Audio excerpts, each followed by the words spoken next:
Assalamualaikum warahmatullahi wabarakatuh. Setiap hari sebenarnya kita harus mampu menasehati diri sendiri. Jadi kalau disebut watawasau bil haqqi watawasau bis sabr, itu konteksnya adalah ke diri kita dulu. Ya, jadi kita ini sering tidak berbahasa kepada diri kita tapi berbahasa kepada orang lain. Nah, maka ketika ditanya apakah kita pandai menjaga jarak diri kita dengan sesuatu yang potensi menjadi dosa, apakah kita mampu mendekatkan diri kita kepada sesuatu yang berpotensi menjadi amal? Pertanyaan-pertanyaan ini harus sering muncul di diri kita, karena kita ini sering terjebak dengan rasa capek, ya, rasa jenuh, apalagi konteksnya kebaikan. Sering kita terjebak dengan ruang-ruang yang itu. Ya, kadang-kadang kan secara rahasia, nah, kalau konteksnya ke masjid misalnya, hari ini gak usah ke masjid dulu lah, udah sering kok gitu, sesekali kan gak apa-apa. Sebenarnya kalimat-kalimat ini tidak ke masjidnya pun sebenarnya kan gak ada masalah gitu. Yang penting kan jangan tinggal sholat. Tapi begitu dia dikalimatkan, dia akan terframe menjadi sesuatu yang dipilih. Padahal pandai memilih yang baik, tapi terjadi pilihan-pilihan yang tidak sempurna kepada diri kita. Jadi sebenarnya ini yang harus bisa dan berhasil kita kuatkan dalam diri kita. Bapak Ibu sama ya, kalau konteksnya juga kurban gitu. Itu kan kadang-kadang kan pertanyaannya sederhana. Kenapa harus berkurban? Apalagi yang muncul dalam diri kita adalah tidak berhasil kita mendudukkan kurban dengan produktivitas. Sampai-sampai kadang-kadang pilihan narasinya mana lebih bagus Ustadz?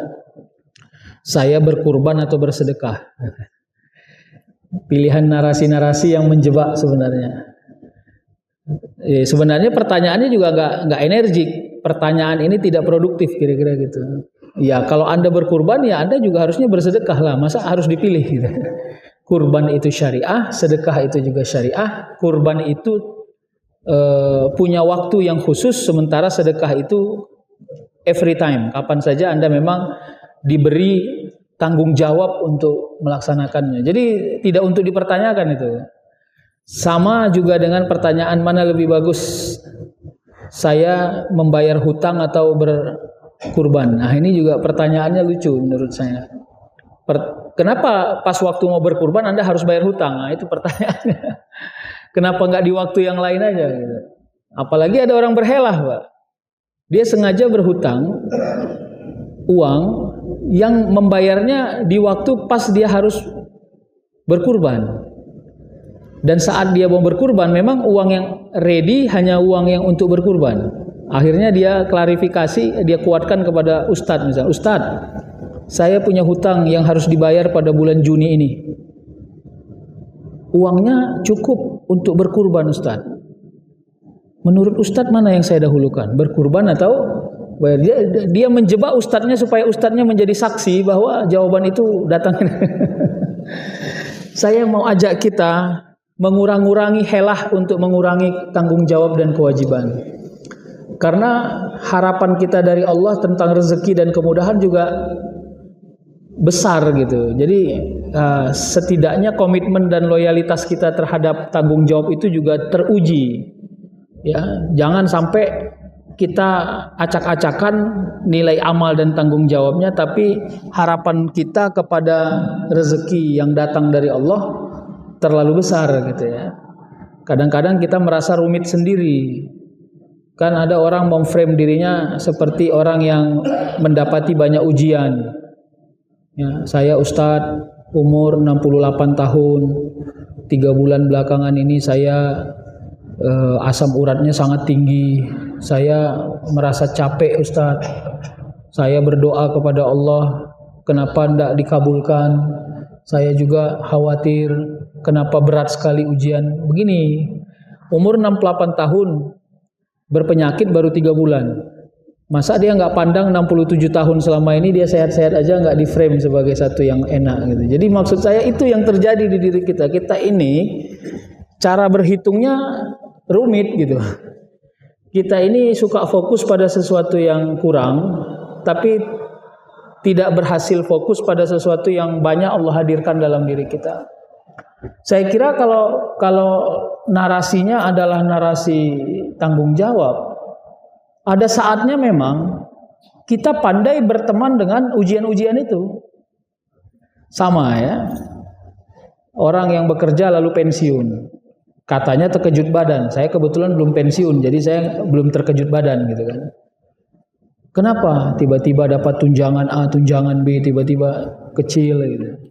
Ya memang ada saatnya kita harus bersahabat dengan suasana itu, karena kita nggak boleh nyaman dengan satu suasana yang pada akhirnya dia harus berubah gitu. Al-alamu mutaghayyir. Kehidupan ini akan terus berubah-ubah. Ya, tidak ada kehidupan ini yang stuck. Maka kita harus berhasil bersahabat dengan perubahan-perubahan itu sendiri. Ya, makanya Bapak Ibu kalau bukan bentengnya adalah tauhid, maka kita ini akan kucar-kacir melewati hidup ini. Ya. Seorang istri terlalu tinggi rasa cintanya kepada suami, sehingga akhirnya kelihatan terlalu cemburu misalnya. Terlalu protek, akhirnya membatasi semua keadaan. Ya pada saatnya dia harus berpisah dengan rasa cinta yang terlalu tinggi. Kenapa? Kalau seandainya itu tidak membangun suasana kedamaian dan kenyamanan di dalam diri kita. Sama, kita juga terlalu cinta kepada pencarian kita. Tadi sebelum kemarin saya ngajar di kelas, saya sampaikan tuh, Anda kalau kerja tujuannya apa?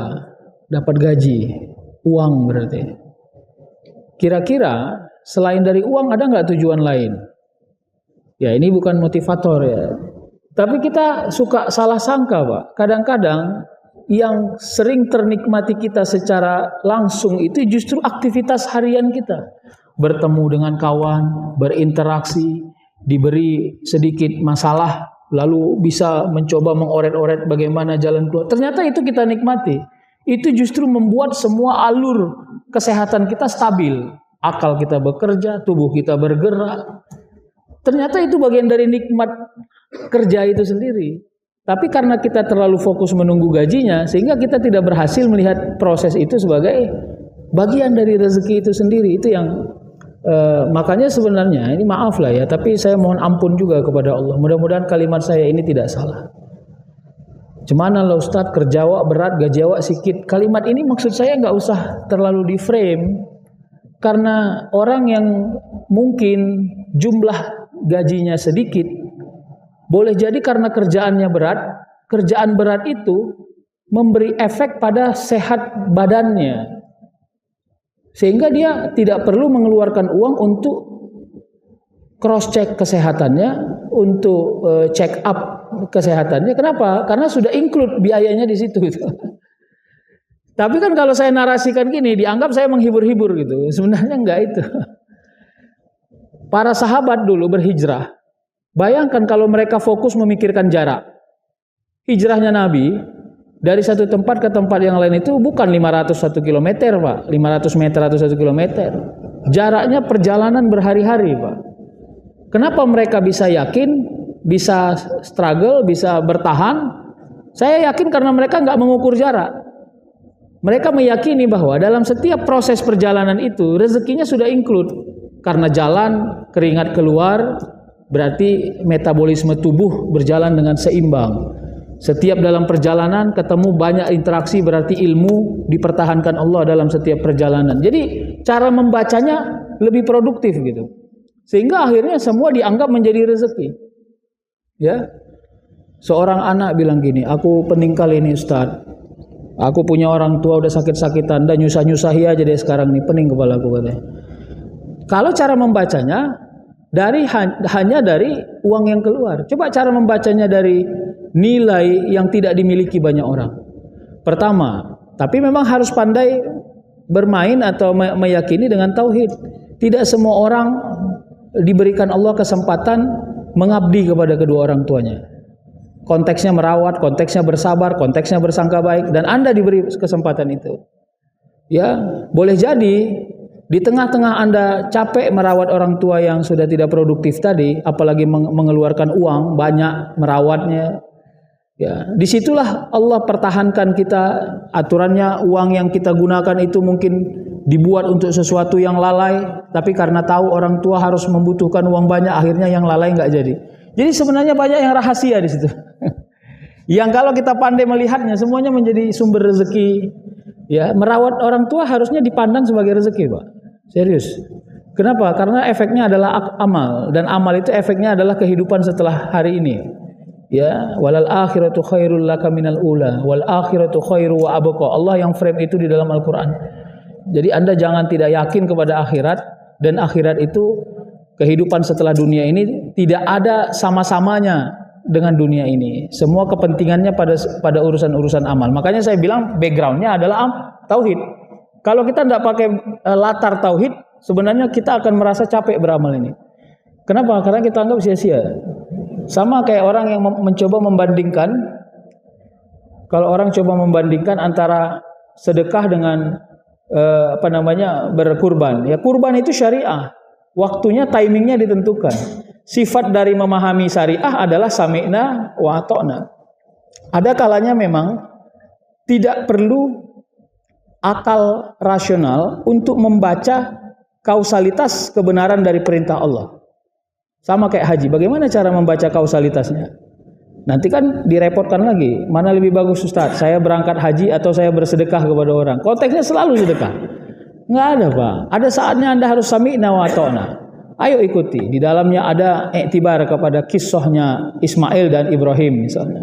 Di dalamnya ada disebut oleh para ulama kita. Begitu kita berkurban, maka rasa cinta kita kepada dunia terhapuskan. Karena kan pada saat itu Ibrahim dipilihkan mencintai anaknya atau mencintai perintah Allah Subhanahu. Dan harus secara simbolik itu menjadi miniatur dalam ketaatan kita. Kalau enggak ya itu akhirnya kita bingung sendiri, merasa bahwa sia-sia, lalu dibuatlah kajian-kajian kayaknya tidak produktif lagi berkurban, kita ganti saja untuk sukarela menyumbang ke sana kemari, gitu. Menyumbang ke sana kemari itu tanggung jawab, Pak.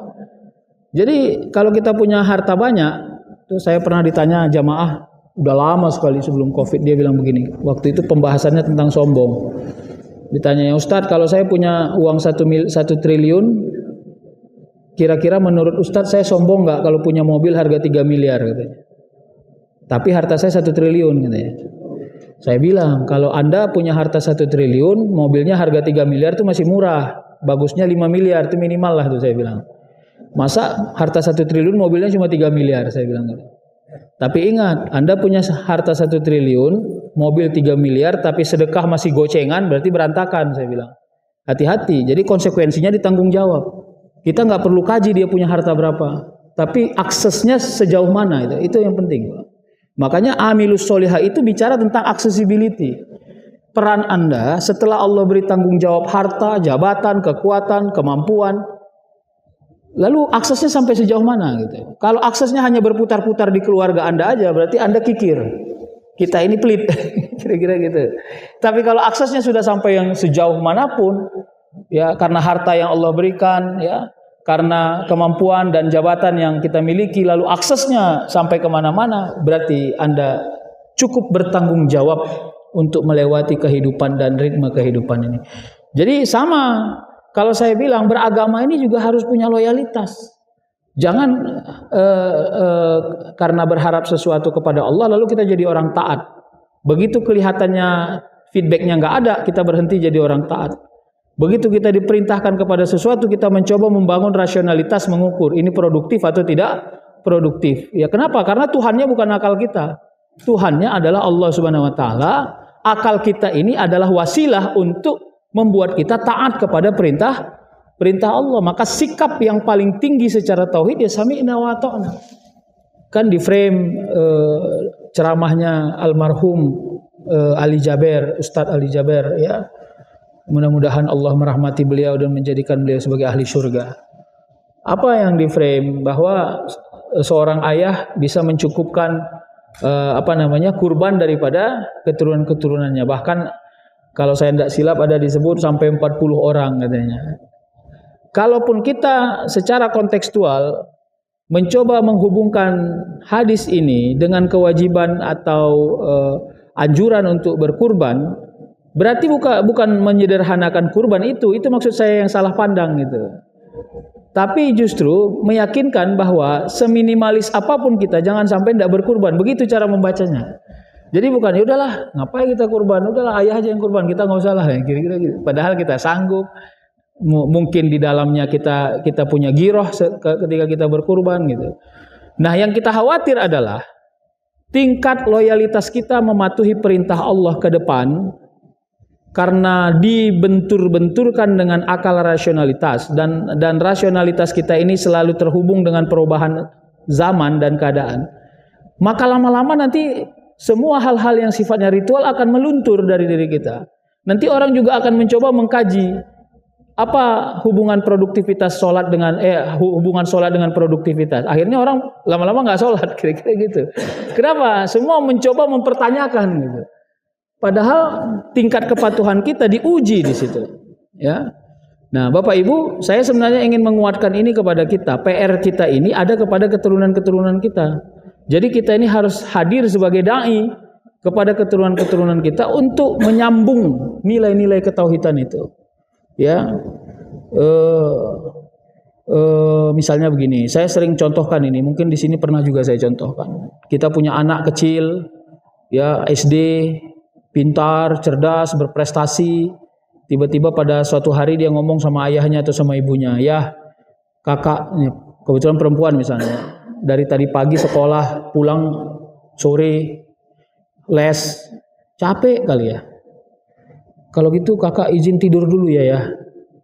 Tapi kayaknya kakak nggak bisa sholat maghrib karena kakak mau tidur. Nanti kakak janji kakak sholat isya.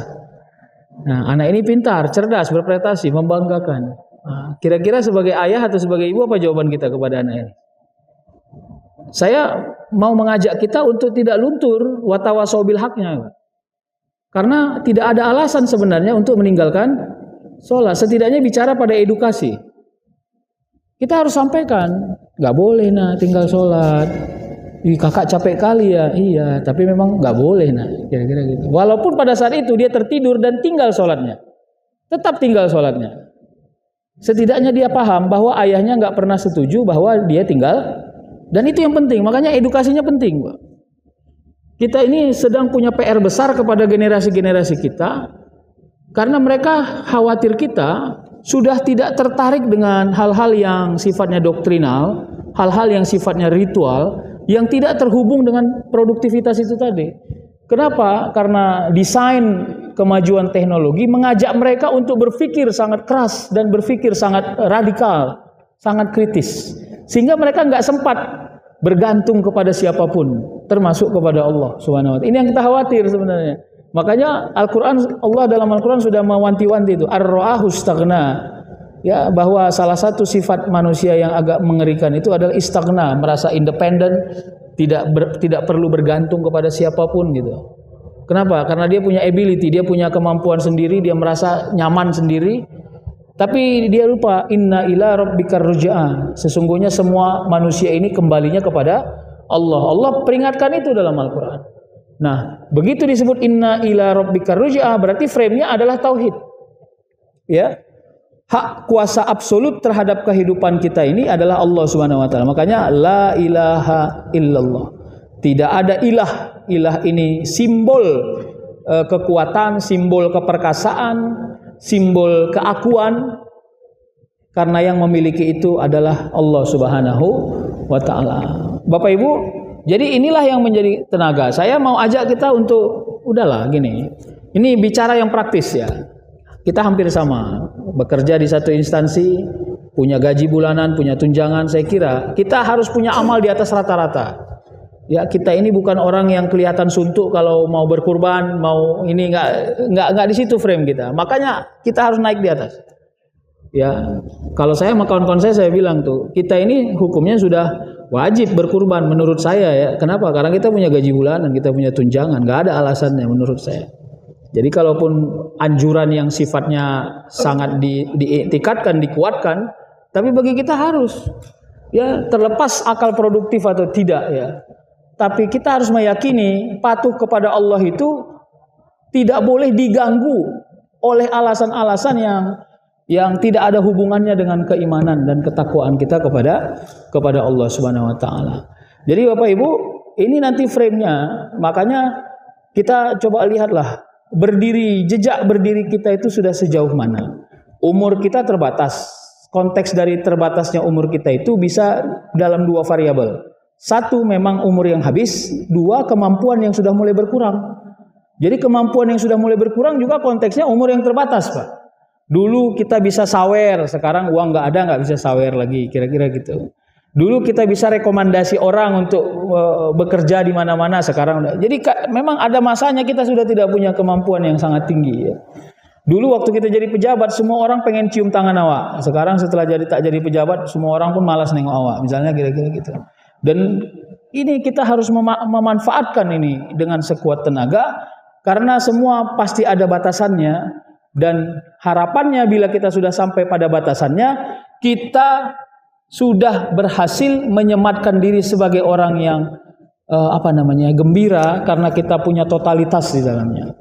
Makanya ajaran-ajaran tentang tasawuf, bagaimana mengelola diri sendiri, sabar, baik sangka, syukur, tidak berharap pada pujian, tidak ria, tidak ujub. Ini sebenarnya ini adalah ilmu-ilmu rahasia yang dimiliki oleh tubuh manusia, yang dikelola oleh ruhnya. Kalau dia matang dengan urusan ini, semuanya akan fleksibel. Ya, apa enggak gedek kita misalnya? Awak banyak membantu orang, tapi yang awak bantu, udahlah enggak pernah mengucapkan terima kasih, malah ngata-ngatai awak di luar. Kalau enggak punya kesabaran, enggak punya baik sangka, mungkin ini orangnya udah oyong ini, udah pening dia. Ya, bisa jadi marah, bisa jadi mau membunuh, bisa jadi. Coba bayangkan betapa banyak ilmu-ilmu rahasia itu menjaga diri kita dari penyakit-penyakit yang harusnya enggak kita miliki gitu. Jadi enggak sesederhana yang kita bayangkan kajian-kajian tasawuf itu bisa membentengi diri kita. Ya, fokus saja kepada kemampuan kita. Ya, kalau kita bisa membantu orang, ada orang minta bantuan sama kita, fokus di membantunya gitu. Kalau dia setelah itu tak pandai mengucap terima kasih, ya harus berhasil mengalpakan harap. Ya, harus berhasil mengalpakan harap. Nanti kalau saya bilang berapa banyak Allah kasih rezeki kita jarang mengucap syukur, nanti kan kita malu sendiri gitu. Kenapa? Karena kita anggap itu sebuah kemestian. Ya, kan dibilang Ustaz, Anda harus bersyukur hari ini Anda bernafas setiap hari. Langsung logika imajiner kita terbangun. Itu kan memang udah otomatis dikasih Allah gitu. Jadi berapa banyak orang yang capek bernafas dan payah bernafas, Pak? Gak usah orang yang sakit lah, Pak. Orang yang sedang mampet hidungnya, coba tanya itu, betapa bergembiranya dia kalau dia bisa bernapas lewat hidung. Ya, sementara ini lewat mulut. Sebenarnya sesederhana itu saja melihatnya, gak usah jauh-jauh. Nah, jadi Bapak Ibu, berhenti berharap kepada pujian makhluk, ya. At-tawaqqu an mulahazatil khalq, itu sebenarnya berhasil mendamaikan diri kita untuk lebih fokus kepada tanggung jawab yang bisa kita kerjakan daripada berharap apa balasan yang diberikan kepada kita. Saya sampai punya narasi yang ya harus diuji lagi secara empirik. Jangan-jangannya bisa di underline, ya. Artinya perlu diuji lagi gitu. Jangan-jangan banyak kemudahan hidup kita sampai hari ini karena dia adalah buah dari kebaikan-kebaikan kerja keras kita, kerja keras orang tua kita, kakek kita, nenek kita dulu, yang mungkin tidak dihargai secara produktif oleh manusia atau dunia ini. Dia berbuat sesuatu tidak dibayar. Misalnya dulu dia jadi panitia PHBI, tapi nggak ada dapat duit.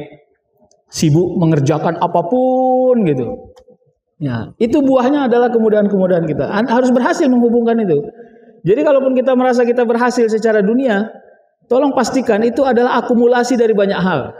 Kepintaran kita, kesempatan, kemudahan, doa orang-orang yang dekat dan sayang kepada kita, doa orang-orang yang pernah kita bantu meskipun kita sudah lupa, doa kakek-kakek kita dulu waktu dia masih hidup, lalu dia berdoa wa zurriyatina, ya, qurrata ayun, dia minta keturunan-keturunannya menjadi orang-orang yang baik, orang-orang yang taat, dan akumulasi menjadi satu, sehingga tidak ada alasan kita untuk sombong. Jadi sombong ini kan frame-nya setan tuh. Saya Ustadz sampai sejauh ini punya jabatan ini. Kalau bukan saya belajar dulu, nggak bisa saya kayak gini Ustadz. Hati-hati kalimat ini ngeri sedap nih kalimat ini. Saya Ustadz kalau nggak kerja keras, nggak mungkin saya sampai selevel ini. Ini juga kalimat yang ngeri sedap ini. Kalau untuk menghibur diri bolehlah kalimat ini diucapkan. Tapi kalau untuk memframe bahwa itu adalah kualitas satu-satunya, ini bahaya Pak. Setan akan bergembira dengan kalimat ini karena dia meyakini ya kan cita-cita setan sederhana aja. Manusia itu berhasil berdiri sendiri dengan kesombongannya dan dia tidak bertemu dengan Tuhannya untuk menghubungkan keberhasilannya. Itu salah satu cita-cita setan itu Pak. Jadi ini juga menjadi kekuatan kepada kita. Bapak Ibu, nah terakhir ya, maka bagaimana mengunci ini? Ayolah, yaitu bicara tentang la ilaha illallah. Saya cuma mau ajak kita secara tauhid. Ayo, bila Allah kasih kesempatan bergembiralah, nikmati, maksimalkan. Apa? Semua. Baik pada hal-hal yang kelihatannya tidak produktif, ritual ini. Saya cuma mau ajak bapak-bapak kalau bisa sholat di awal waktu, tolong jangan dilihat sederhana. Saya cuma bilang itu. Ya, lagi bekerja, maaf ini misalnya Zulhijjah orang puasa bisa berpuasa membaca Quran misalnya. Tolong jangan dianggap sederhana nih model-model yang begini-gini ini. Kenapa? Karena itu hubungannya direct kepada yang memiliki bumi ini, itu maksudnya. Jadi jangan dianggap itu kan karena nggak ada kerjaannya lagi Ustaz makanya dia baca Quran. Itulah orang-orang nggak ada kerjaan. Hati-hati bahasa ini terlalu kasar Pak. Terlalu kasar ini ya. Orang yang baca Quran dia sudah berwudu, dia menghadap kiblat, dia menyerahkan diri harapannya kepada Allah Subhanahu wa taala.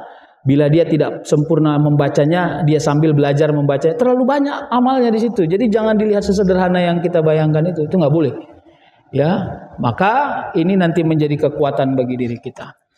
Bapak Ibu, saya kira itu yang bisa saya sampaikan ya. Mudah-mudahan Allah memberi kekuatan, keistiqomahan kepada kita. Semua amal kita diterima Allah Subhanahu wa taala. Assalamualaikum warahmatullahi wabarakatuh. Waalaikumsalam. Kami persilakan kepada Bapak Ibu.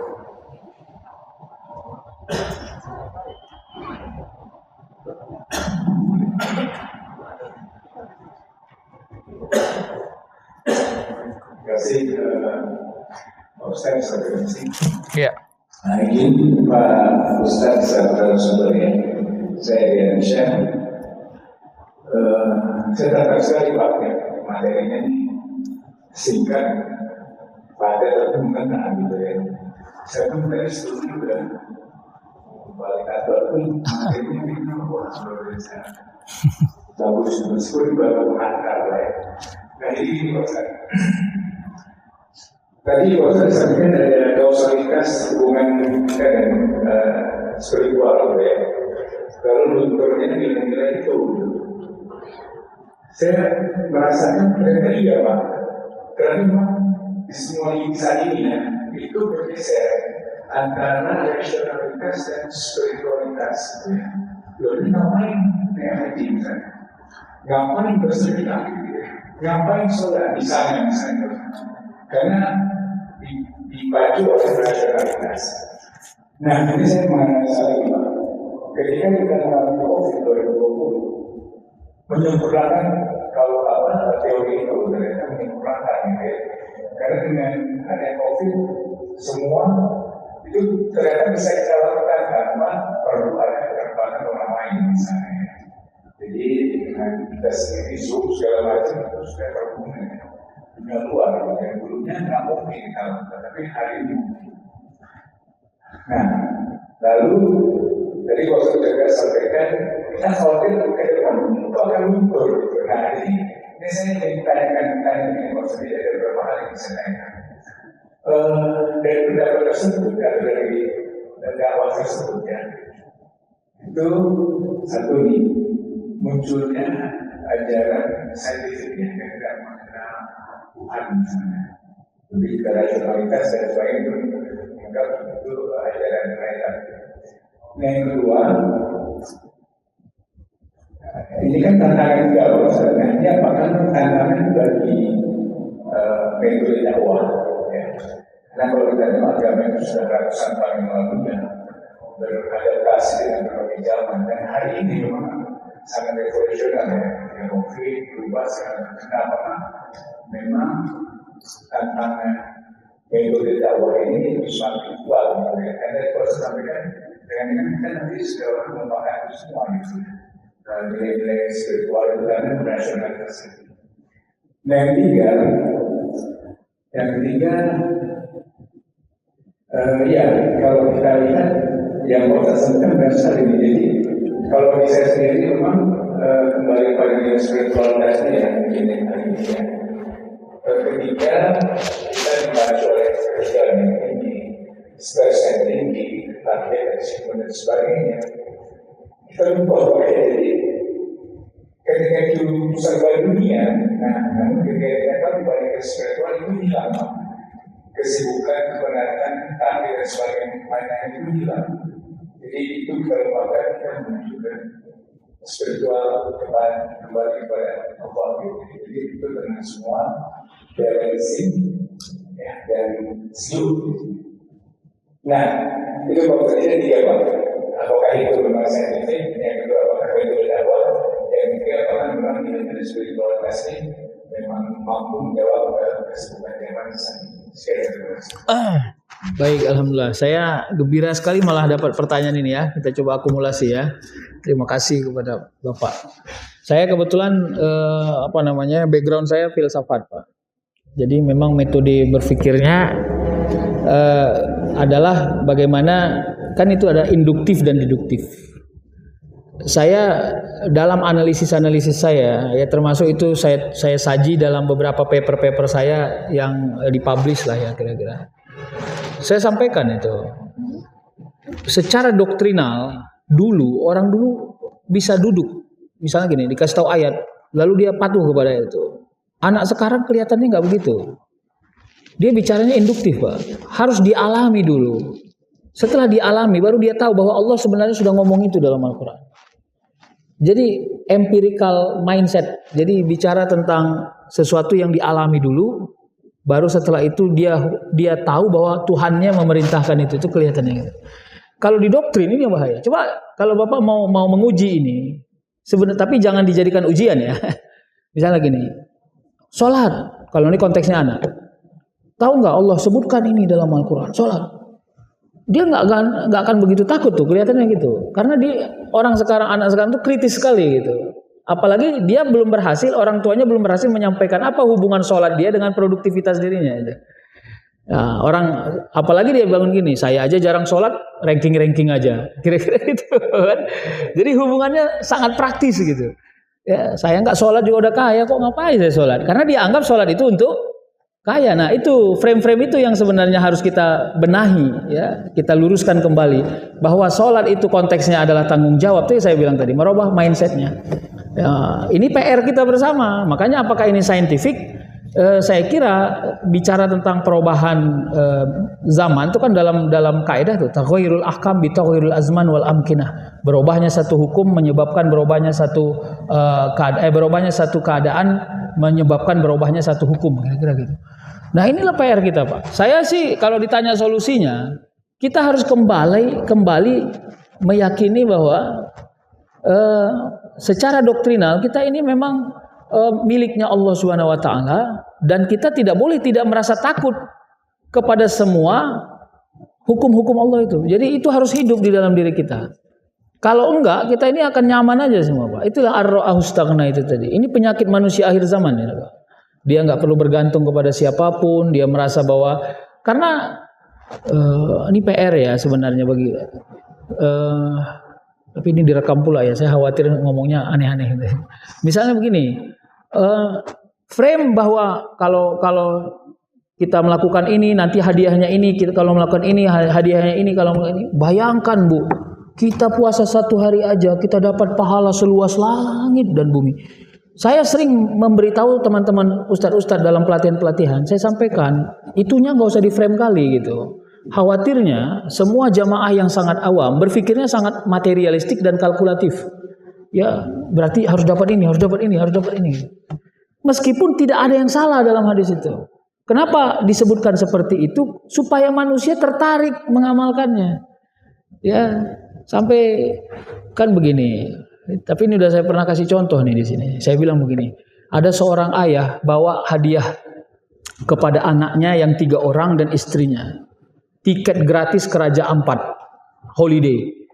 Begitu sampai di rumah, anaknya yang nomor 1 mahasiswa, nomor 2 SMA, nomor 3 TK, jauh jaraknya antara nomor 2 dan nomor 3. Begitu dia sampaikan kepada istrinya, kita minggu depan berangkat ke Raja Ampat, ini tiketnya. Istrinya senang ya, anaknya senang. Tapi anaknya yang terakhir nggak senang, Pak. Dia diam aja, itu nggak ada ekspektasi, nggak ada ini gitu. Akhirnya ditanya sama ayah, kenapa nggak senang? Karena dia bingung mau ngapain di sana gitu. Kalau anaknya yang nomor 1 sama nomor 2 karena udah paham apa itu Raja Ampat, mereka gembira gitu. Istrinya juga gembira. Tapi anak yang terakhir enggak. Akhirnya sampai di callback.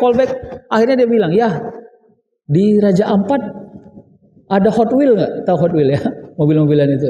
Karena ekspektasinya masih mobil-mobilan. Akhirnya ayahnya bilang, "Ada nah." Akhirnya dia gembira karena dia berharap di sana ada Hot Wheel gitu. Akhirnya mereka berangkat, Pak. Ayahnya wanti-wanti, dibawa ayahnya lah Hot Wheel dari rumahnya, mana tahu anaknya tetap cari Hot Wheelnya ada gitu, kira-kira gitu ya.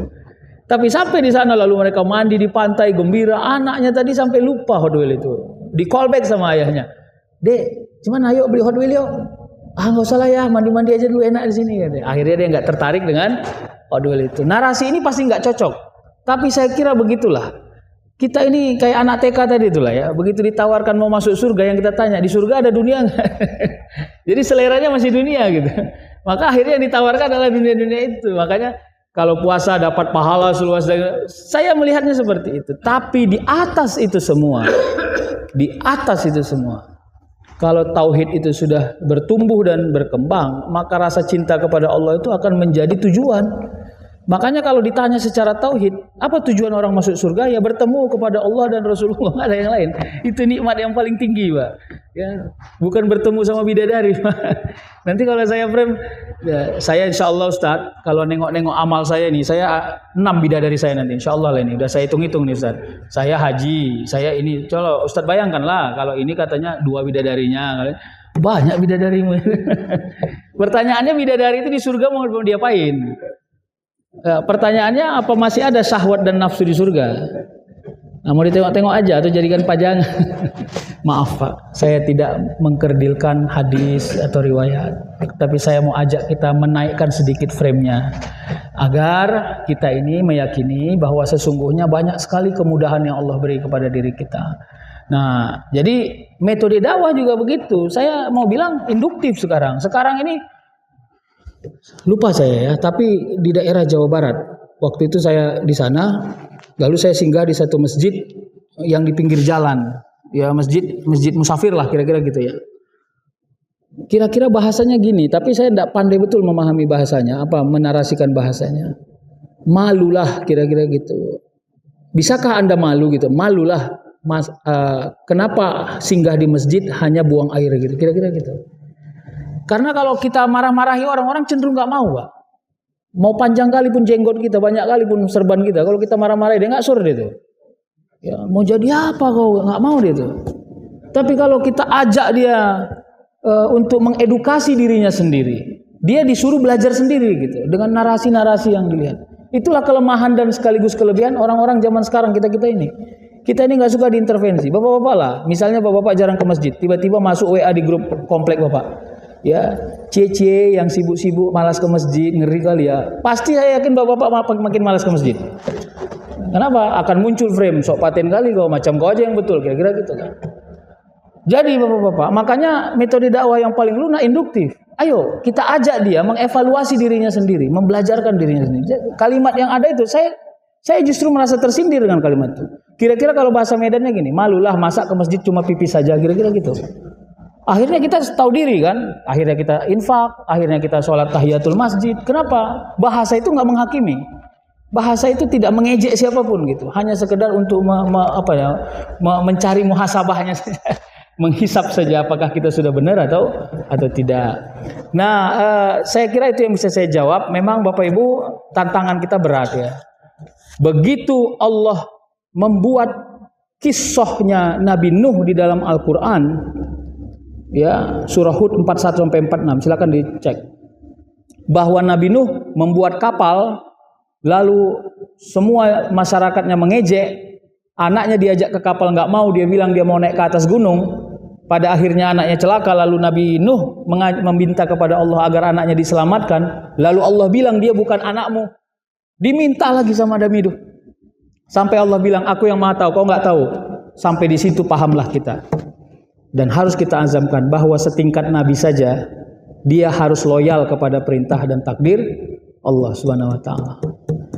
Jadi saya kira sederhana saja. Itu kan gini Pak, harusnya nabi-nabi itu banyak membuat surat pengunduran diri kepada Allah karena capek jadi nabi Pak. Ya cobalah, nabi-nabi itu eselon berapa Pak? Bapak tahu nggak tuh? Kira-kira kalau mereka punya ajudan nggak ya? Berapa tunjangan bulanannya kira-kira? Nggak ada Pak, Bapak ceklah. Sedangkan ini aja IKN mundur kan Pak, padahal tunjangannya banyak. Kira-kira gitu.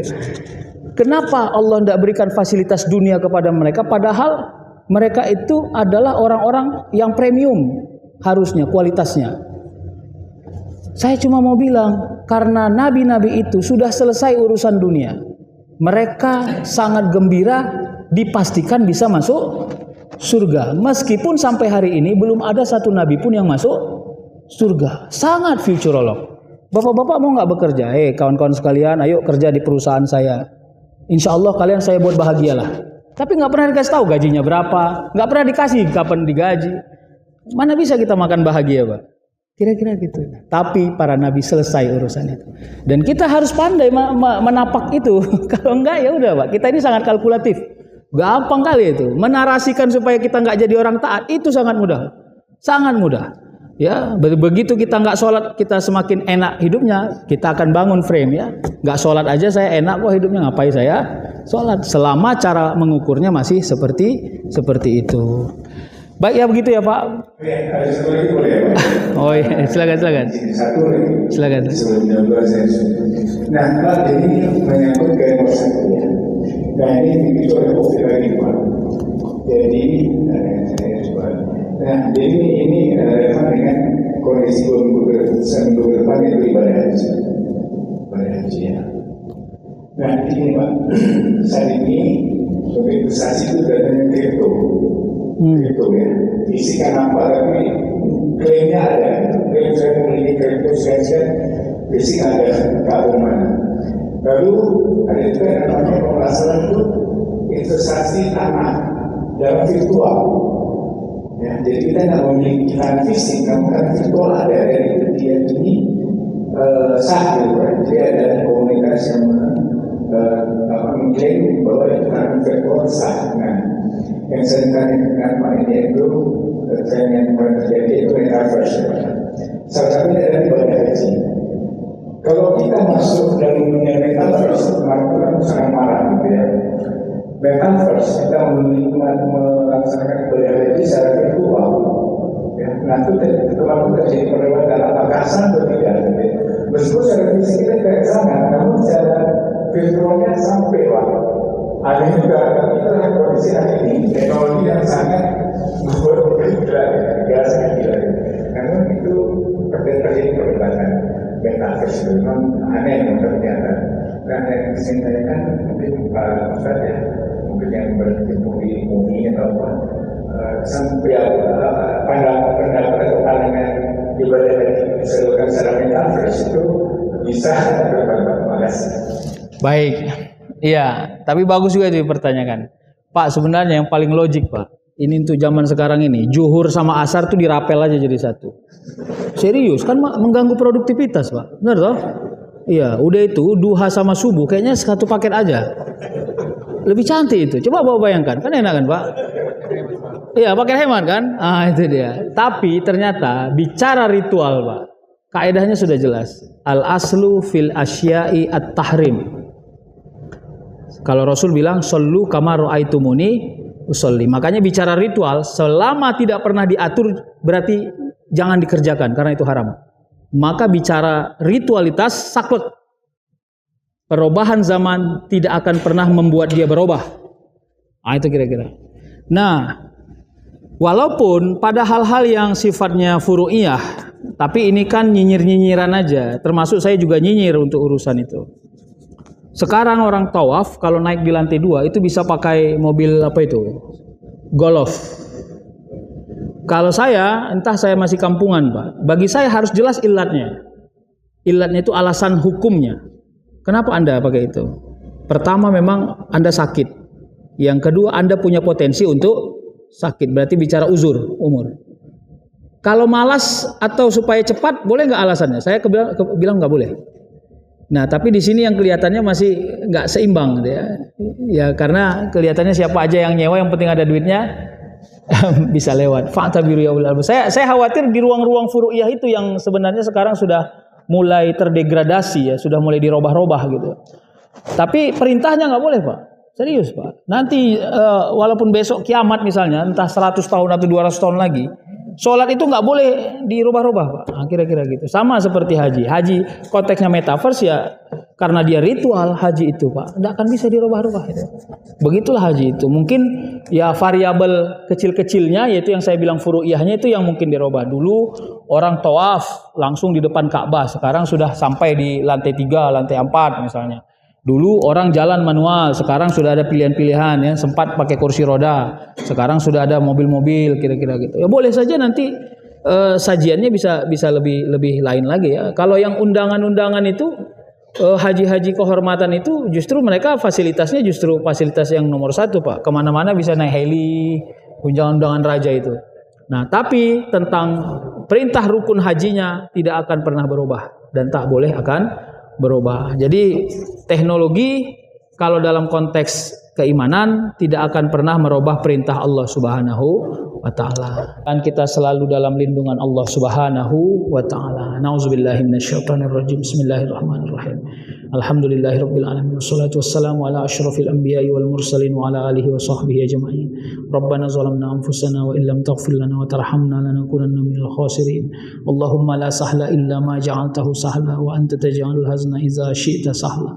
Sahhil lana ya Allahumma fid din wad dunya wal akhirah ya mujibas sa'ilin. Rabbana atina fid dunya hasanah wa fil akhirati hasanah wa qina azabannar. Subhana rabbika rabbil izzati amma yasifun wa salamun alal mursalin walhamdulillahi rabbil alamin. Taqabbalallahu minkum.